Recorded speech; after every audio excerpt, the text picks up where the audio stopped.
Hey guys, welcome back to Mondays at the Museum. I'm Carrie and I'm here at the Anna Bemis Palmer Museum in York, Nebraska. For today's episode, we're going to be focusing on items specifically donated by the Palmer family that are featured here in our America at War exhibit. And I'm doing this because I keep having people ask me, who is Anna Bemis Palmer and why are you named after her? And I want to show you just the significance of the collection of items that she herself has donated to this museum. We're going to go chronologically here, which means starting in the Civil War. So first up, we have some certificates that actually belong to her first husband, R.E. Cutler, or Robert Irvin Cutler, from 1920, during his time in the Grand Army of the Republic. So you can see his name there, and their symbol with the flag and the star upside down. Moving on, we have this pocket watch that was carried in the Civil War, as well as this countersign that was used by H.W. Gray for the 6th Iowa Regiment Volunteer Infantry. As you can see, Marion is the password there. Marion was the county seat of Lynn County at the time, from which Company A was enlisted. And if you've been to the Capitol in Lincoln, Nebraska, you've no doubt seen the statue of Abraham Lincoln outside. Actually, at the time that it was built, they took donations from residents here in Nebraska, and Anna's family donated. And you can see they donated 50 cents. Moving on to our Spanish-American War and Philippine-American War section. As you know, in previous episodes, we talked about Anna's second husband, Orlando Gray Palmer, was a Rough Rider in the Spanish-American War. So we have actually quite a few items in our collection from his time during the war. A few of those items currently on display are this tin soldier's cup, this leather military pouch. There's also this cloth doll that was brought back from the Philippines, a firing regulations book for small arms dated 1898, and this khaki-colored canteen. Some other really cool Orlando Palmer items are featured in this glass case here, including 2 letters signed by Teddy Roosevelt, as well as his signed Rough Rider orders there that listed him as First Sergeant in Troop D, U.S. Cavalry, and the date on there is August 7th, 1898. There's also his certificate from the United Spanish War Veterans, a reimbursement check from the U.S. Army, an autograph booklet. Here's an invitation to the Rough Riders Monument Ceremony that was erected in Arlington.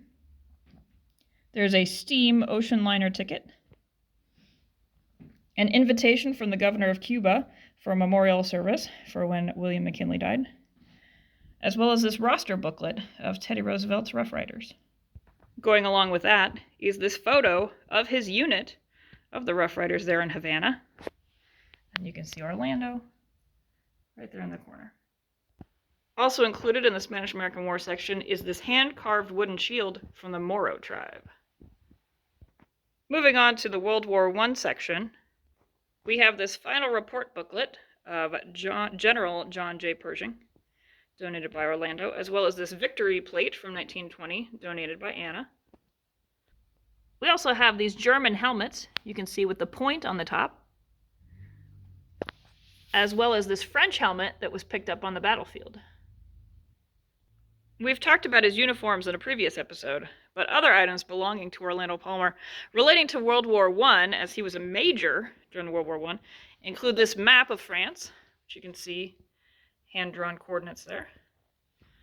There's a helmet with burlap covering, a field message book from 1918. There's a roster of his unit, which was the 7th U.S. Cavalry. You've also got the songster personal correspondence, Army and Navy diary, as well as some measurement tools, as technology wasn't so far along back then, so you're actually using charts and graphs and maps just to tell you where you're at and where you're going to go. Here's an officer's hat braid, and an overseas cap you can see with the red and blue trim. Also included are the Stars and Stripes newspaper from June 14th, 1918. Here's an Army belt with his name, Major O.G. Palmer. A first aid kit, again, Major OGP. You've got a dispatch case attached with a whistle, and you can see there again, Major O.G. Palmer. Some firing manuals from 1913 and 1917, a Sam Browne belt, some training booklets, a military pouch, a tourniquet, a belt with pockets for shells, and a history of the 320th Machine Gun Battalion Company C, which was his unit that he was in charge of.